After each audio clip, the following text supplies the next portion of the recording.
Hi everyone, I'm Miss Katie from Rockland Public Library, and today I wanted to show you what we have in our grab and go kits this week. We are going to be making pop-up or 3D holiday cards, but they are really fun and simple and something that you can try at home if you don't live nearby. So I just wanted to show you the really simple technique of using duplicates of shapes to make things 3D. So we have two different kinds of duplicates here. We have the pop-up tree. It's just two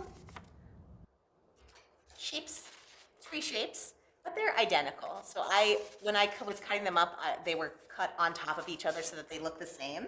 If they don't look perfectly the same, that's totally fine. Especially if they're the same color, they'll blend right in and no one will notice. But the first thing you do is just add glue to just one side of the tree. So you want to fold it in half and glue just one side and glue it to just one side of the other tree. Just like that. So that will bring you to this shape here. So we have one full tree and one full tree, and this piece right here has two glued together.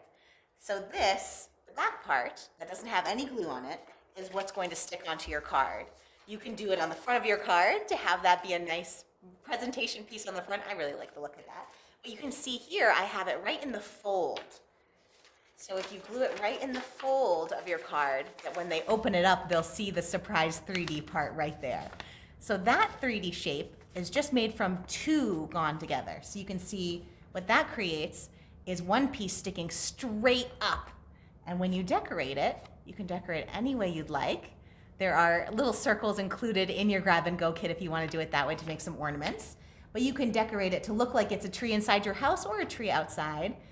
But if you have an even number of shapes you're putting together, you'll always have one piece sticking straight up or straight toward the person reading the card.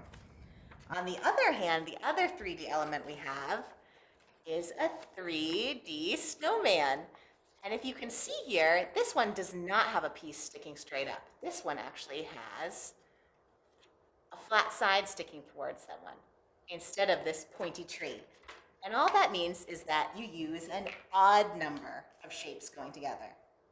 So I'm going to use these biggest circles of the snowman. Just like with the tree, you want them to be shapes that are folded in half, and you want to have it be something that's symmetrical when you fold it in half. So we're going to fold these three circles, and just like we did with the two shapes, we're going to take one side, match it up with another, and glue them together so that they look the same. This is just like the tree where it has one circle and two circles and the glue in the middle and a flat side we can glue onto the paper. If you wanted to just have it look like this, you're good to go. You can go from there. But if you wanted to be a little bit of a fluffier snowman, you fold them back over again and glue another piece on.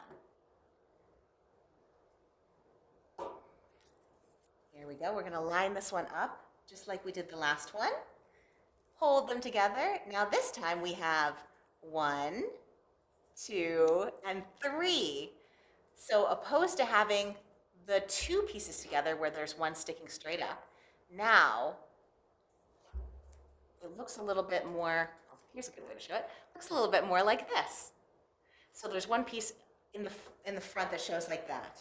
So when you glue on, when you're gluing it on here, you can use the sides that you haven't had any glue on before, and it'll create a puffy snowball right there at the bottom.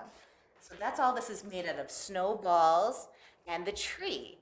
Now you could make these at home with any shapes. I've done some in past years, some ornaments that we can do. You can do a Christmas tree shape or a menorah shape. It can be anything you want as long as it's something that you can fold in half and can be symmetrical.